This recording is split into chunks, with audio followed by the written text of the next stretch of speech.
Yoi, what's up guys? Balik lagi sama Mimin di channel kesayangan kita, Mangaku. Kumpulan para wibu yang tidak bau bawang. Hai. Kali ini Mimin bakal lanjutin alur cerita dari manhwa yang berjudul Solo Leveling. Buat yang belum nonton part sebelumnya, bisa nonton dulu part sebelumnya ya guys, biar makin asik nontonnya. Yoi, langsung aja kita masuk ke alur ceritanya.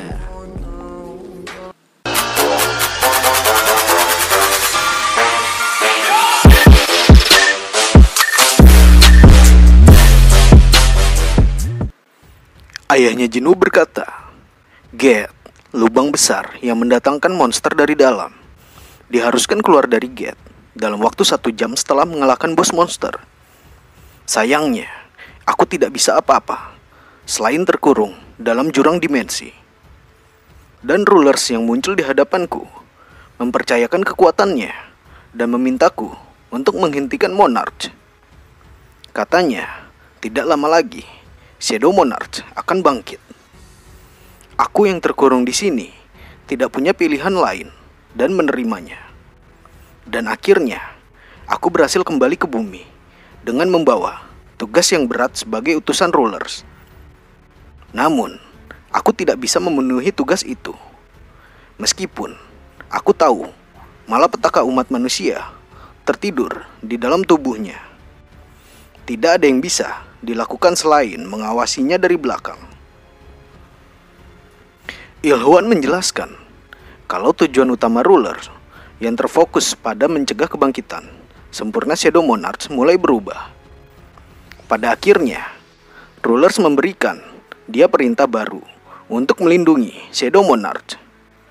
Karena rulers menyadari kalau kekuatan Shadow Monarch dibutuhkan untuk mencegah rencana para Monarch.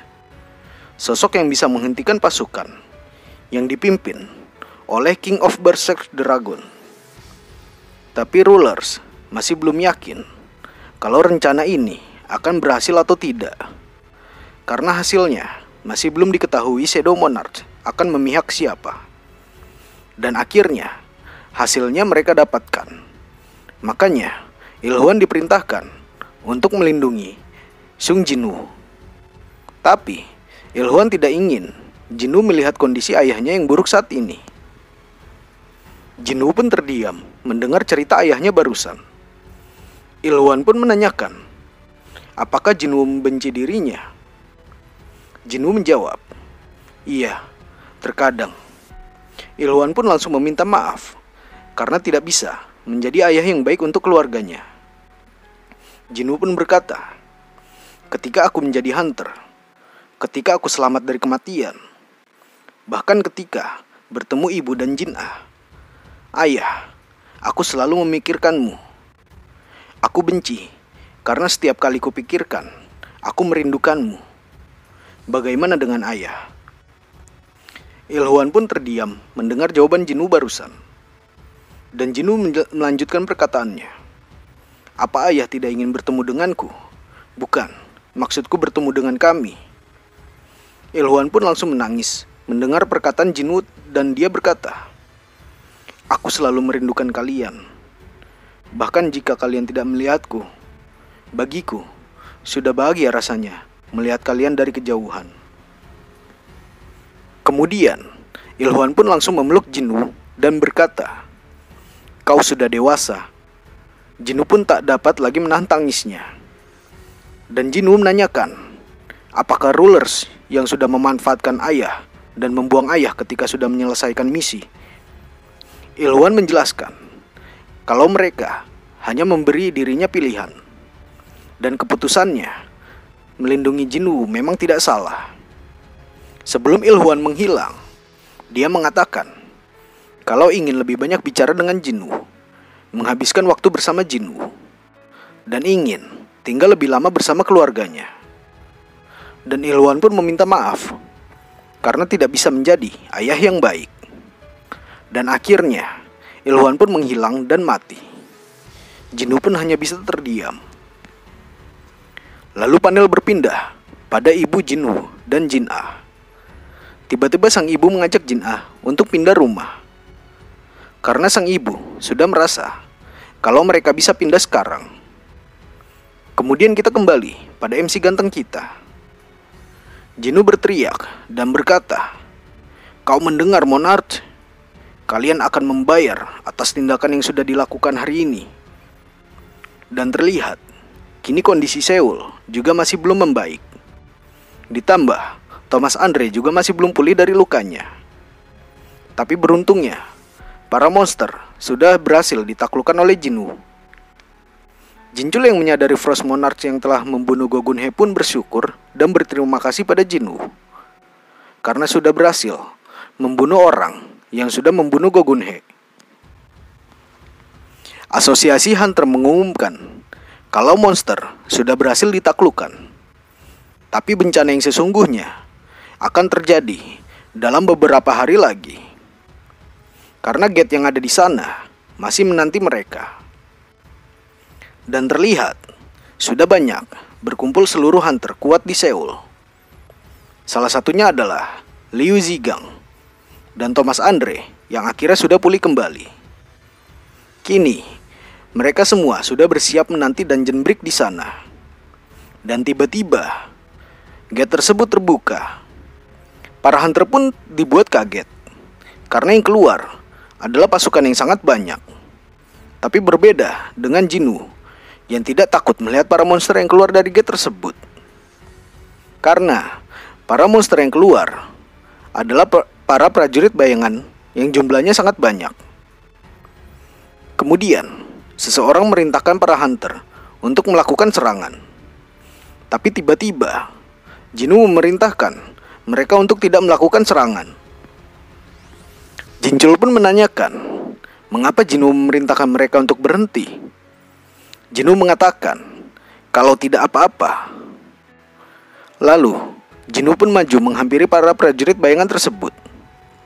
Sampai akhirnya, pemimpin prajurit bayangan tersebut langsung bersujud di hadapan Jinwoo dan memperkenalkan diri mereka sebagai Grand Marshal Bellion bersama pasukan bayangan datang menghadap sang monarch. Sontak hal itu membuat para hunter yang ada di sana sangat kaget melihat kejadian itu. Jinwoo pun menyadari kalau pasukan bayangan tersebut adalah pasukan bayangan milik Asborn, sang Shadow Monarch yang diberikan pada Jinwoo. Jinwoo memberi isyarat kalau perang sesungguhnya baru saja dimulai. Beberapa hari setelah itu, kantor Asosiasi Hunter dibanjiri pertanyaan dari berbagai negara soal Hunter Sung Jinwoo. Tapi semua orang tidak ada yang mengetahui keberadaan Hunter Sung Jinwoo kini. Yang ternyata Jinwoo kini seperti sedang melakukan pelatihan khusus untuk bayangannya. Lalu tiba-tiba Beru datang menghampiri Jinwoo dan meminta Jinwoo untuk menguji dirinya melawan Grand Marshal Bellion. Jinwoo yang mendengarnya pun langsung senang karena akan ada duel antara komandan pasukan. Dan kini Beru dan Bellion pun saling berhadapan. Baku hantam pun terjadi antara Beru dan Bellion. Terlihat pertarungan di antara mereka sangat sengit. Sampai akhirnya Bellion dapat menyerang Beru dengan telak. Tapi ternyata Beru dapat bangkit kembali dan balik menyerang Bellion. Lalu panel berpindah pada sosok Liu Zigang yang baru tiba di negaranya. Tiba-tiba Liu Zigang dibuat kaget karena muncul gate yang sangat besar seperti yang ada di Korea lalu.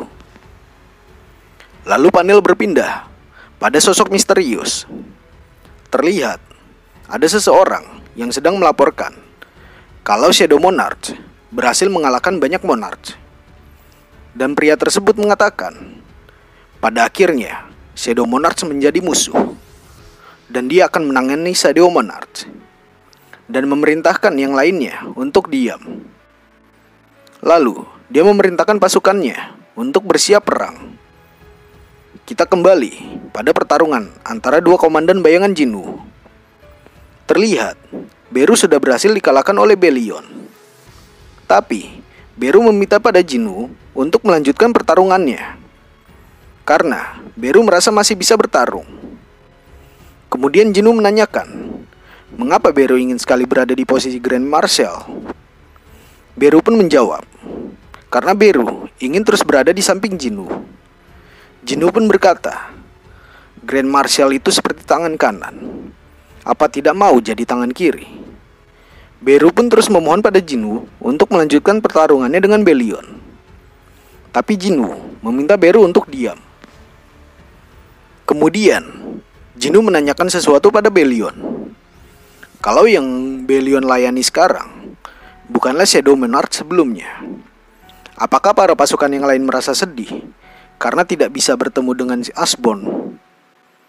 Belion pun berkata, aku masih memihaknya, meski dia akan melawan Rulers yang mengkhianati Absolute. Ketika kekuatan kematian ada di tangannya, dia sendiri yang pertama memutuskan untuk menjadi prajurit. Aku sudah melayaninya dalam waktu yang sangat lama, dan tidak pernah sama sekali aku meragukan keputusannya. Singkat cerita, Jinwoo akhirnya pulang ke rumah dan menikmati harinya bersama keluarganya. Sampai tiba-tiba ada seseorang yang mendatanginya di rumah. Orang tersebut adalah ayahnya Eugene. Ayahnya Eugene mengajak Jinwoo untuk berbicara sebentar. Lalu pergilah mereka. Ayahnya Eugene mengatakan kalau awalnya dia pikir dirinya adalah orang yang spesial yang dapat bangun dari tidur abadi. Tapi setelah dipikir-pikir, hal itu sangat tidak mungkin terjadi. Karena keajaiban itu terjadi pada dua orang saja, yaitu dirinya dan ibunya Jinwoo. Maka dari itu, ayahnya Eugene terus berpikir kalau Jinwoo lah orang yang sudah menyelamatkan dirinya. Dan dia menanyakan mengapa Jinwoo menolongnya. Jinwoo berkata, karena menurutku kau itu orang yang bisa diberi kepercayaan. Kalau kau itu orang yang akan mengandalkan segala cara demi hal yang diinginkan, tidak mungkin aku akan menolongmu. Ayahnya Eugene berkata, maksudmu, apa karena aku tidak berusaha memanfaatkan Eugene? Jinwoo pun mengiyakan pertanyaan ayahnya Eugene. Kemudian, ayahnya Eugene mengatakan, entah dirinya harus berterima kasih seperti apa, dan memohon pada Jinwoo untuk mengatakan hal yang diinginkan oleh Jinwoo. Jinwoo pun mengatakan kalau sebenarnya tidak ada yang dia inginkan.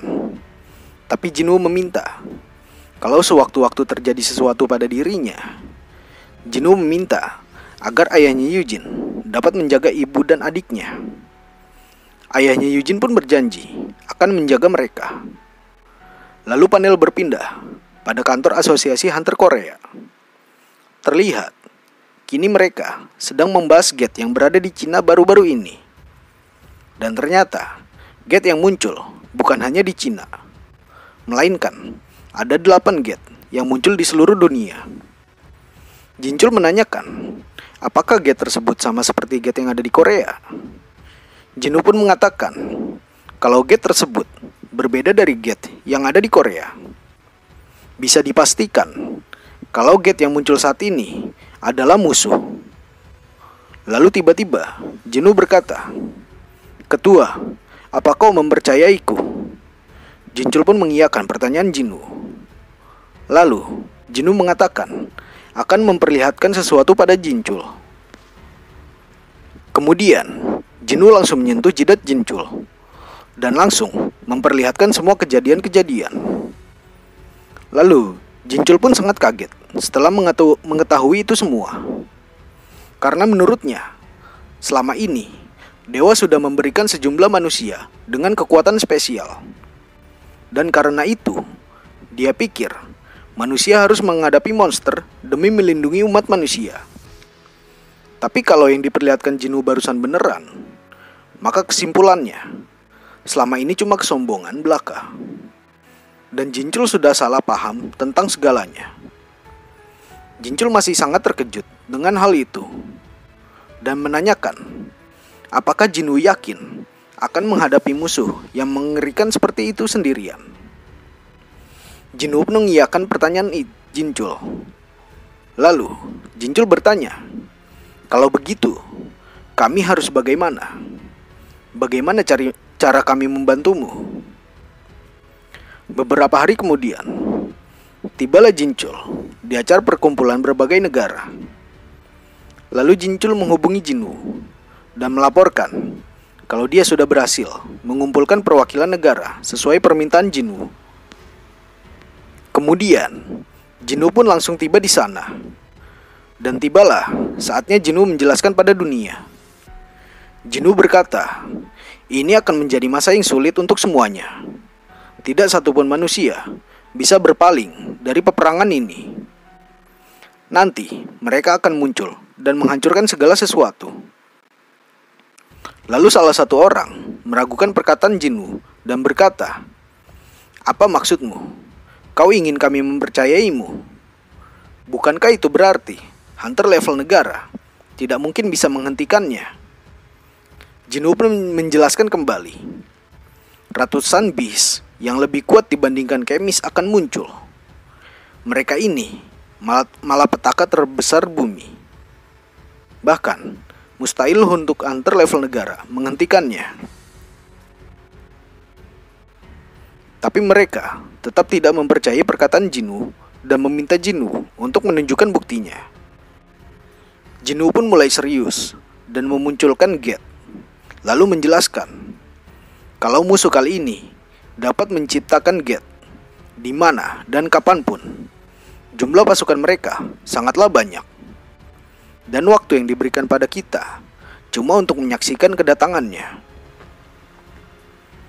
Lalu mereka pun mulai mempercayai Jinwoo dan menanyakan apa yang harus mereka lakukan sekarang. Jinwoo mengatakan, "Jangan mendekati Gate. Menjauhlah. Larilah sejauh mungkin. Kuharap kalian bisa pergi dari lokasi itu." Kemudian, dampak dari peringatan Jinwoo lalu sangatlah besar. Karena kini semua manusia sedang berusaha untuk melarikan diri. Lalu kita kembali pada MC ganteng kita, di mana kini Jinwoo sudah berada di tempat latihannya. Dan Jinwoo memberi Beru untuk menghantamkan kepalanya ke tanah. Karena Jinwoo kaget, ternyata Beru baru saja membuatkan Jinwoo sebuah istana, yang membuat Jinwoo sangat kesal pada Beru. Dan ternyata Beru dan Belion bekerja sama untuk membangun istana tersebut.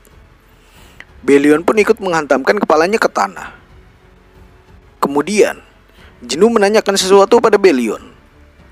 Apa yang akan terjadi pada pasukan kalau monarchnya mati?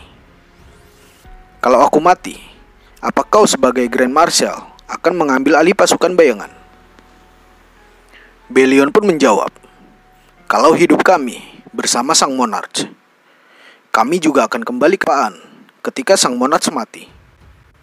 Kemudian Igris mengatakan, kalau tidak ada yang namanya kemenangan mutlak dalam perang.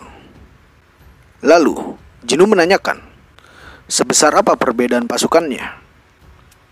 Belion mengatakan, kira-kira 100 kali lipat.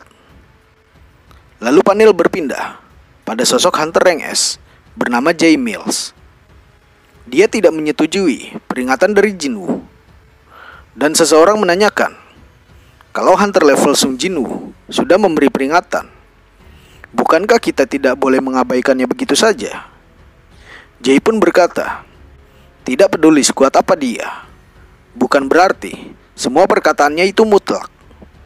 Hunter Sung Jinwoo, masa bodoh, mau kau takuti seperti apa orang-orang, tetap saja mustahil untukmu mengatasi semua gate sendirian. Soalnya, aku bukan penakut seperti orang-orang lainnya. Ternyata, Jinchul sedang melaporkan hal itu pada Jinwoo. Karena para hunter sudah berkumpul di sekitar Jay Mills di Kanada. Dan di sisi lain, India dan beberapa negara lain sedang mempersiapkan hunter terkuat mereka untuk menjalankan raids ini. Bagaimana pendapatmu soal ini, Hunter Sung Jinwoo? Jinwoo mengatakan, kalau pertama, dia akan ke Cina. Alasan Jinwoo memilih Cina untuk yang pertama adalah karena Cina adalah negara yang paling dekat dengan Korea. Akan sangat berbahaya apabila monster yang ada di Cina berhasil melarikan diri sampai ke Korea. Karena di Korea adalah tempat keluarga Jinwoo berada. Sesaat setelah itu, tibalah Jinwoo di Cina. Dan Jinwoo langsung disambut oleh Liu Zigang. Liu pun langsung mengantarkan Jinwoo untuk melihat gate tersebut. Yang ternyata dari bandara saja sudah bisa dilihat gate tersebut. Liu Zigang pun memperkenalkan ratusan ribu hunter elit di Cina yang sudah berkumpul di sana. Jinwoo pun langsung mengeluarkan semua pasukan bayangannya, sampai membuat Liu Zigang kaget melihat pasukan bayangan Jinwoo yang sangat banyak. Tiba-tiba, Beru berkata pada Liu Zigang, "Sisi kiri raja, itu tempatku. Beraninya kau berdiri di samping raja." Jinwoo pun memerintahkan Beru untuk tidak melakukan itu. Sontak hal itu membuat Liu Zigang semakin kaget, karena pasukan bayangan Jinwoo ada yang bisa berbicara. Di saat mereka sedang bersiap, tiba-tiba gate tersebut terbuka. Lalu Belion merasakan keanehan, karena dia tidak merasakan adanya tanda-tanda sama sekali. Jinwoo pun menanyakan bagaimana kondisi lainnya. Belion mengatakan kalau menurut prajurit yang tersebar, semuanya sama. Jinwoo yang menyadari ada hal yang janggal pun terus berpikir. Di sisi lain, di negara Korea, terlihat banyak sekali orang yang menentang peringatan dari Jinwoo. Dan mereka merasa percaya pada kekuatan hunter yang mereka miliki dan berusaha mempertahankan negara mereka. Namun tiba-tiba gate di sana terbuka dan mereka sangat kaget dengan kemunculan sosok yang di luar dugaan mereka, di mana mereka mengira akan ada monster besar dengan jumlah yang sangat banyak. Tapi ternyata yang muncul hanya satu orang, dan sosok tersebut langsung menghampiri salah satu hunter di sana dan bertanya apakah dia raja di tempat ini. Hunter tersebut masih menganggap remeh orang yang ada di hadapannya dan tetap menyepelekan peringatan Sung Jinwoo. Dia pun berkata, "Terus kenapa kalau aku rajanya?" Sosok tersebut berkata, "Tampaknya dia tidak ada di sini." Kita kembali pada MC ganteng kita. Terlihat Jinwoo di sini masih berusaha mencari informasi mengenai gate yang ada di Kanada. Dan dia mencoba menghubungi Adam untuk menanyai informasi tersebut.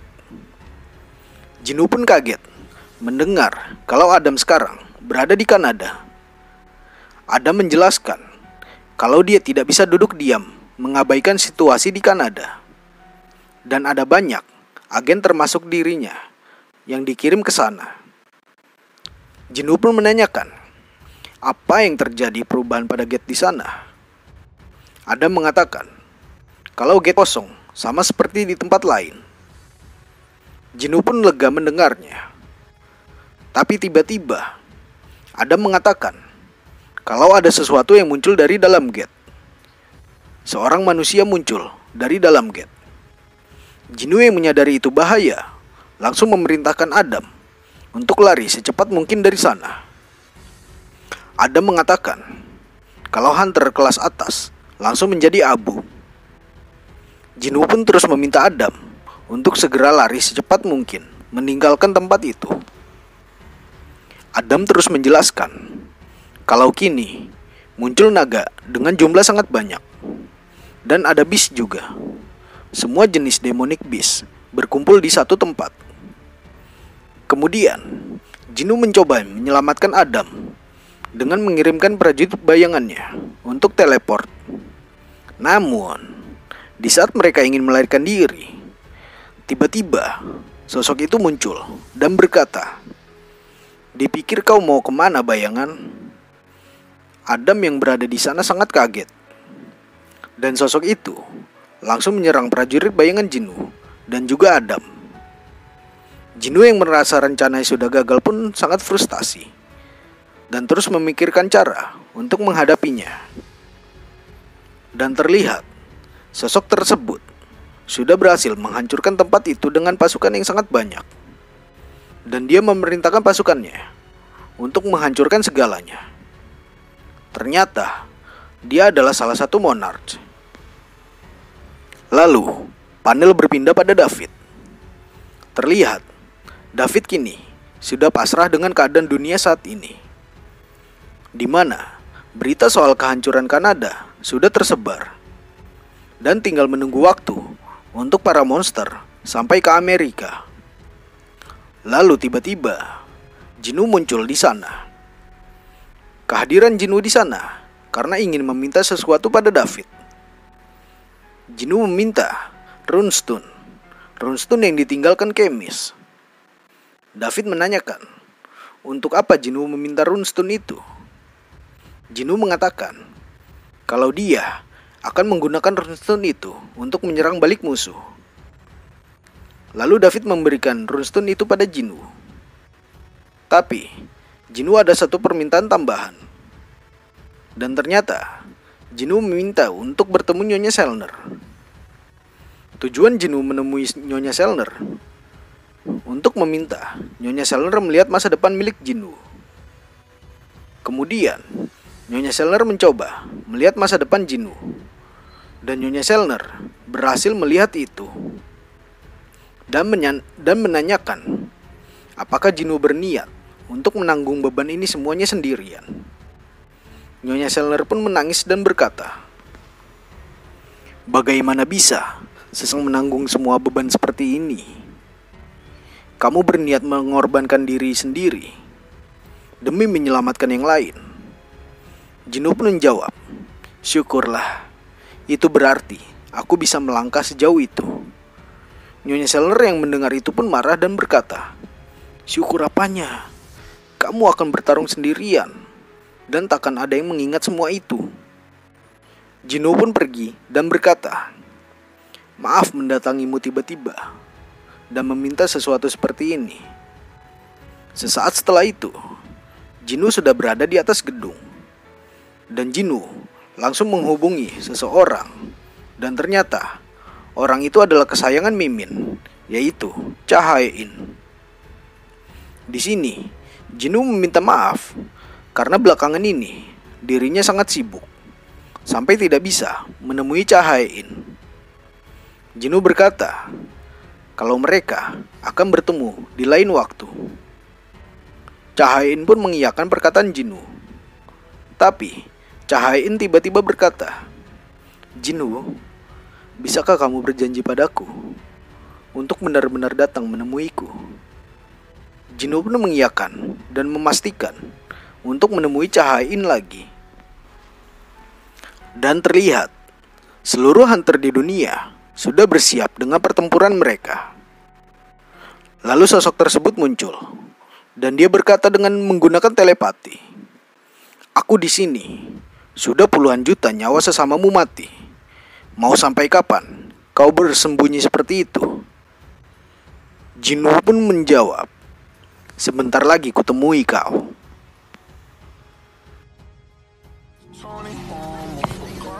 Oke guys, segitu dulu alur cerita dari Jinwoo ya. Kita lanjut di part selanjutnya. Dan jangan lupa like, komen, dan subscribe-nya ya guys. Bye-bye.